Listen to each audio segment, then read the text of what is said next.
Asserting its influence in South Asia, Al-Qaeda announces an Indian wing looking to capitalize on regional tensions or an attempt to counter the growing influence of Islamic State. This is Inside Story.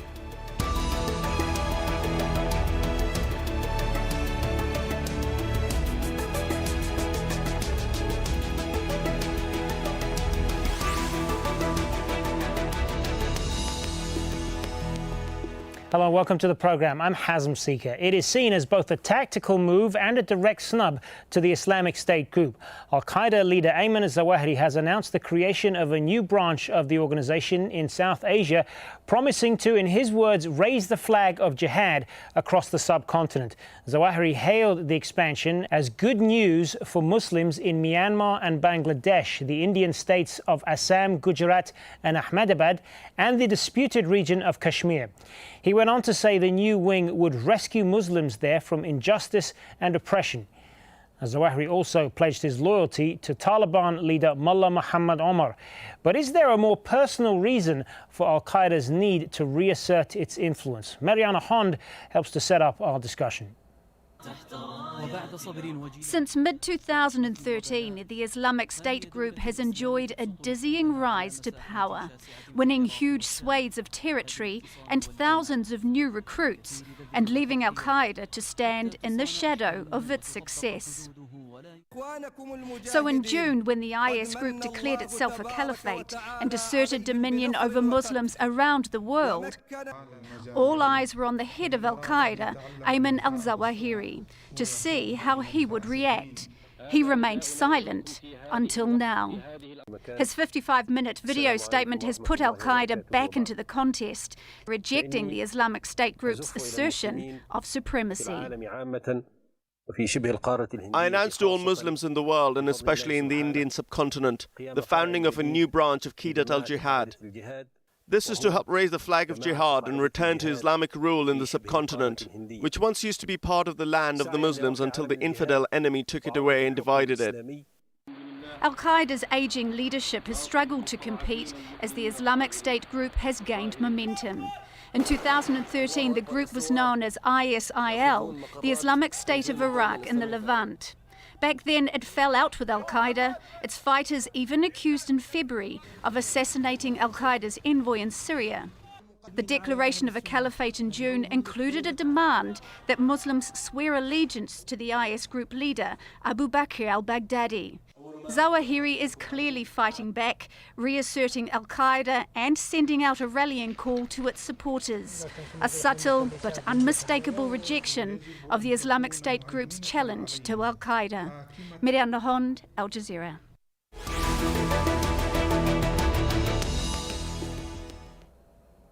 So let's get the thoughts of our guests then. Joining us from London, Shiraz Maher, Senior Research Fellow at the International Centre for the Study of Radicalisation at King's College in London. And in New Delhi, we have Ajit Singh, Research Fellow for the South Asia Terrorism Portal. Good to have you both with us, gentlemen. So Shiraz Maher, what do you make of this announcement? What does it say to you? I think the statement is really a play for legitimacy by Zawahiri. He's seeing right now that the center of gravity for the international jihadist world has become Syria and Iraq. That is a region that has become really the global focus now.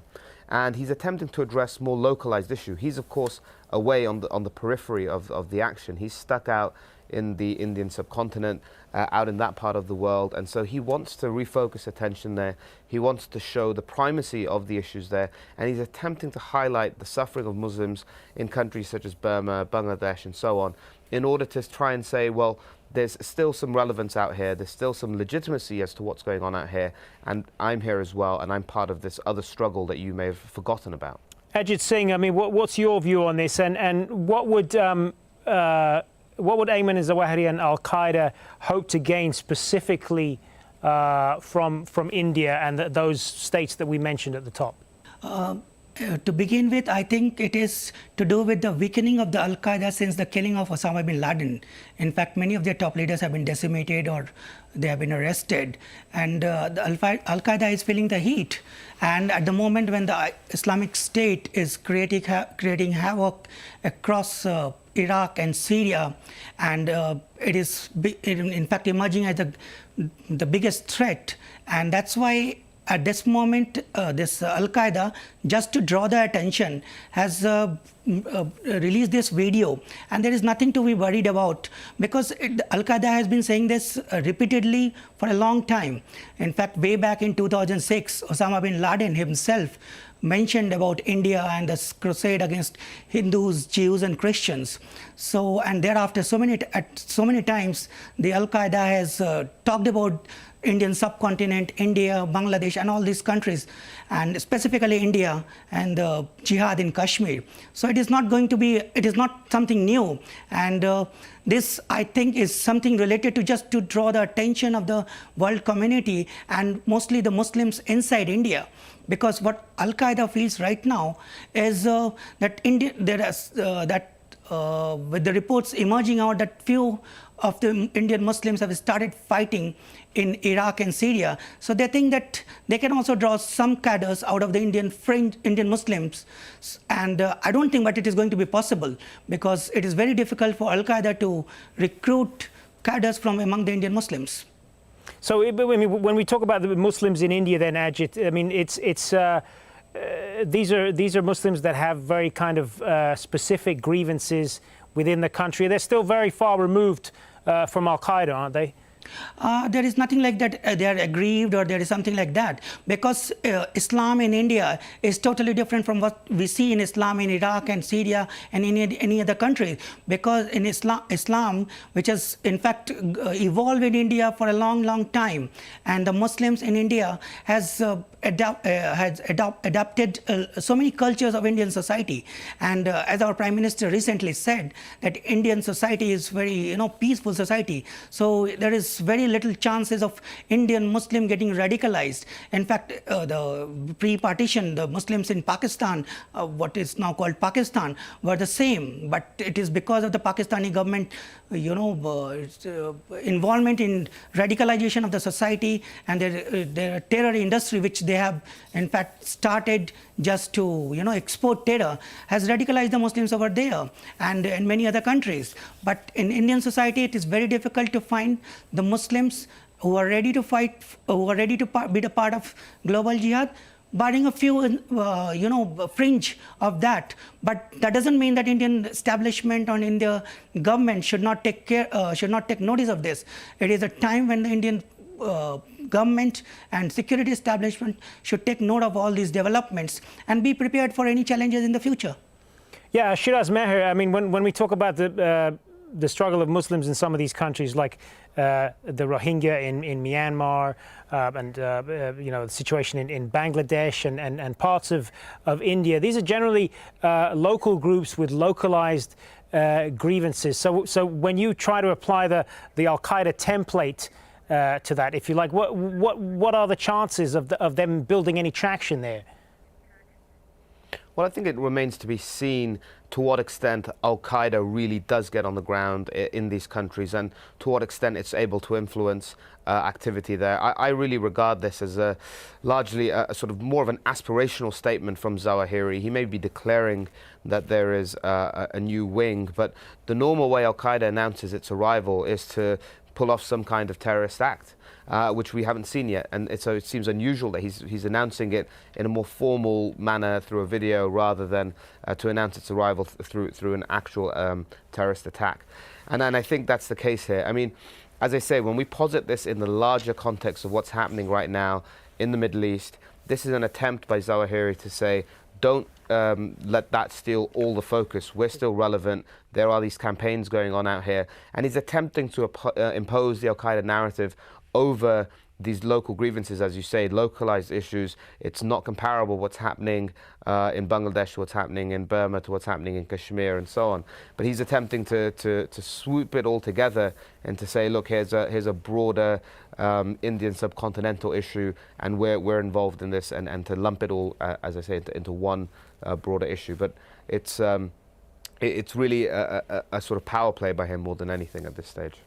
I want to stop for a moment and try to put some faces to all of this, to this power struggle, starting with Ayman al Zawahiri. He took over al-Qaeda's leadership after Osama bin Laden was killed in 2011. And before that, he served as the group's most influential ideological leader. As we heard earlier, he has declared allegiance to the Taliban's founder and leader, Mullah Omar. Mullah Omar, as he is known, was the de facto leader of Afghanistan before the US invasion in 2001. And then there's the man behind the Islamic State group, Abu Bakr al Baghdadi. He's declared himself leader of the new caliphate, straddling Syria and Iraq and demanding that other groups pledge allegiance to him.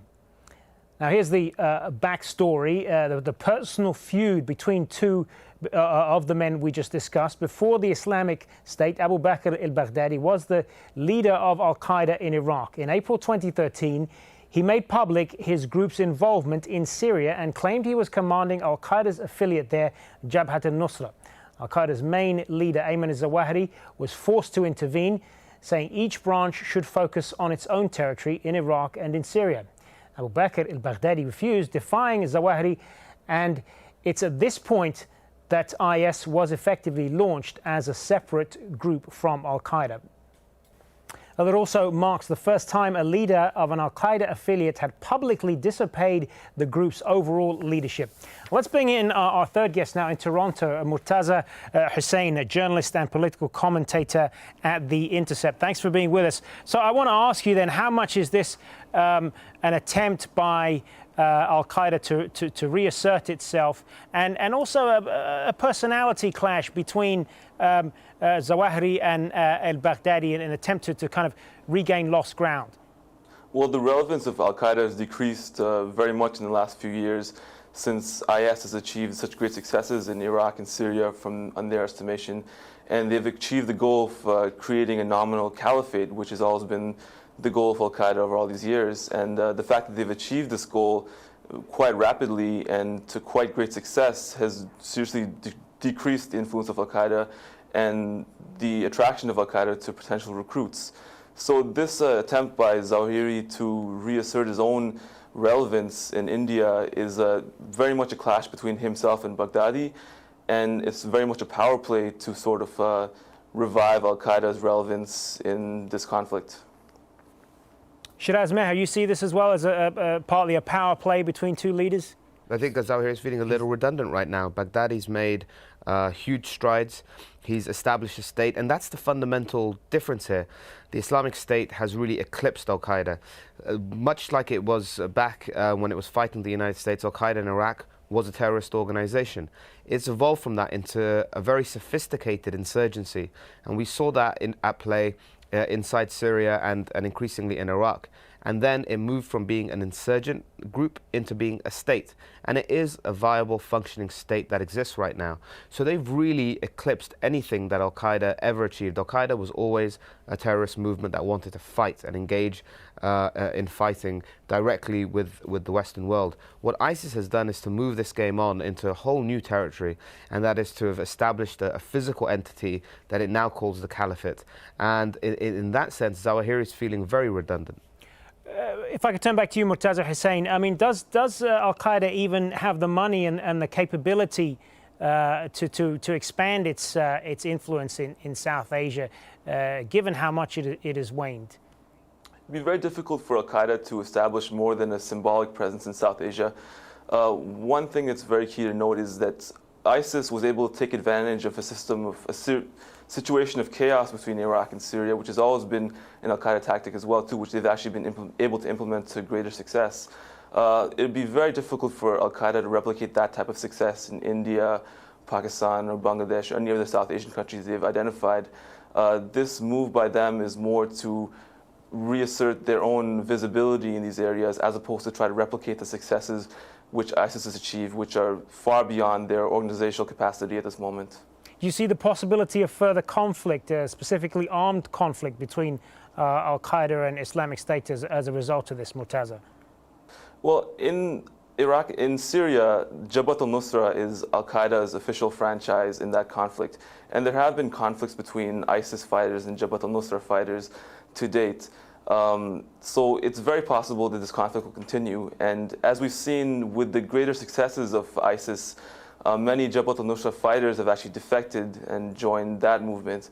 So what you'll see is perhaps continued conflict and perhaps greater ascendance of ISIS the more that they're able to attract new recruits and siphon off recruits from other opposition movements within Syria, including Jabhat al-Nusra and other secular movements as well. Ajit Singh, what do you think are the main differences between Al-Qaeda and Islamic State that would lead you to conclude that Al-Qaeda is not likely to have much chance of success in establishing a foothold in the subcontinent? See, Al-Qaeda has a chance because the thing is the top leadership of Al-Qaeda has taken shelter in Pakistan. So it's not that Al-Qaeda has no foothold. In fact, the entire Al-Qaeda leadership is within the frontiers of Pakistan. And this inter-services intelligence, this ISI, has been supporting Al-Qaeda for a long, long time. And this recent video, and I think it is an attempt to attract more and more, powers which can fund them, because it is another way. Because what is happening is in this world is people fund those organizations, those terror outfits, like all those who want to have Islamic caliphate or this Islamic rule all world over.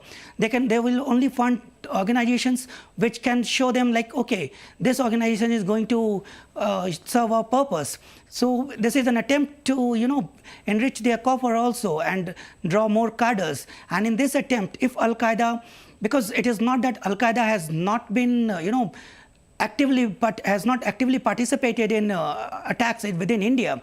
In fact, the November 26/11 attack, that's a 2008 attack. In fact, the man responsible for the attack, Abu Jundal, during his interrogation has revealed that there's people got trainings under the Al-Qaeda in the Al-Qaeda camp. So Al-Qaeda has indirectly supported attacks within Indian's frontier. And at this moment, Al-Qaeda leadership has many more Pakistanis as in comparison to what it was earlier on. In fact, 2 or 3 main commanders of Al-Qaeda are from the Pakistani origin. Ilyas Kashmiri at one point of time rose to the, in fact, he was the top leader of the Al-Qaeda, though he is reported to be killed now. So there is some connection, strong connection between Al-Qaeda and Pakistan. And at this moment, to rule out that Al-Qaeda will have no foothold within the frontiers of India or like in South Asia, I don't think it is going to be a wise assumption. Al-Qaeda has a chance, but yes, it will be very difficult for Al-Qaeda to find a foot soldier within India. That is my assumption. When you talk about some of these specific grievances that you just mentioned, is there any indication that the discontent within those areas would allow Al-Qaeda to move in and take advantage of that? See, in fact, Indian Mujahideen, after this 9/11 and the international pressure, Pakistan tried to, create Indian terror outfit, and thereafter this Indian Mujahideen emerged. But what we have seen, there were very few cadres and there were very few attacks in India which were carried out by the cadres who were from within the Indian frontiers. In fact, there had been some foot soldiers from the Indian society, but most of the terror attacks were planned, funded, and were by the Pakistani establishment. So, and at that time also, if there were so-called grievances, and there are so-called grievances even now. So, just for that to assume that there are some, grievances within the Indian society, within the Indian Muslims, and that's why the Al-Qaeda is going to get more cadres or to be able to recruit more cadres, I don't think it is going to be possible. It is really, really difficult for Al-Qaeda or for any other terror outfit to fight foot soldiers within Indian Muslim society. You share that view, Murtaza Hussain, and when we look at Al-Qaeda as well, when we look at its beliefs and its goals, there is a very kind of puritanical zeal there. Is that the sort of thing that would appeal to Muslims in the subcontinent necessarily?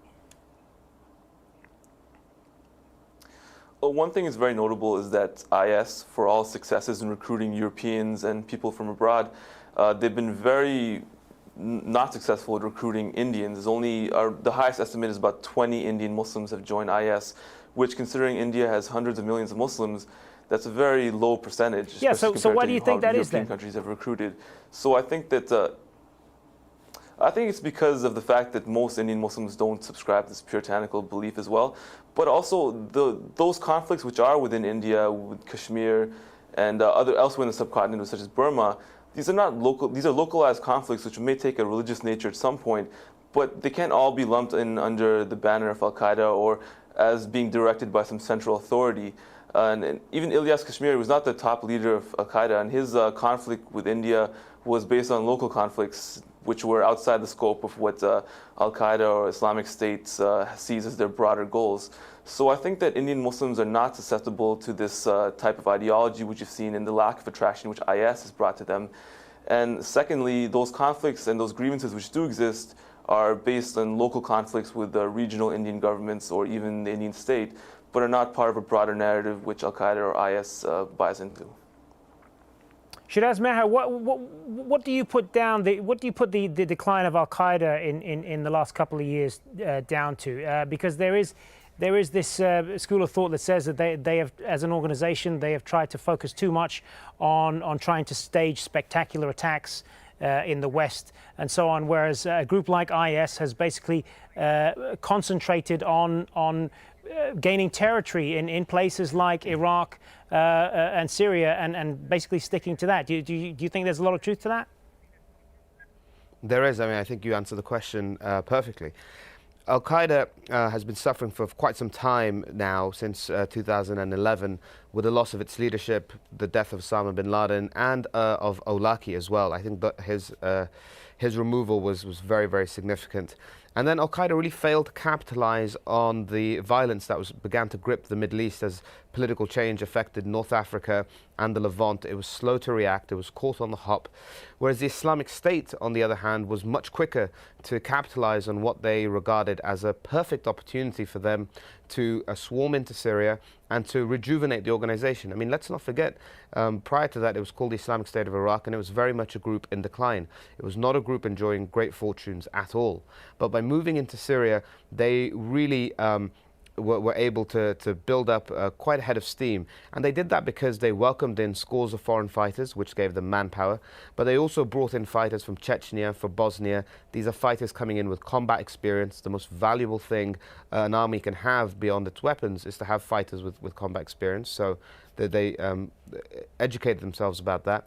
And then they were very strategic in taking oil wells to generate revenue.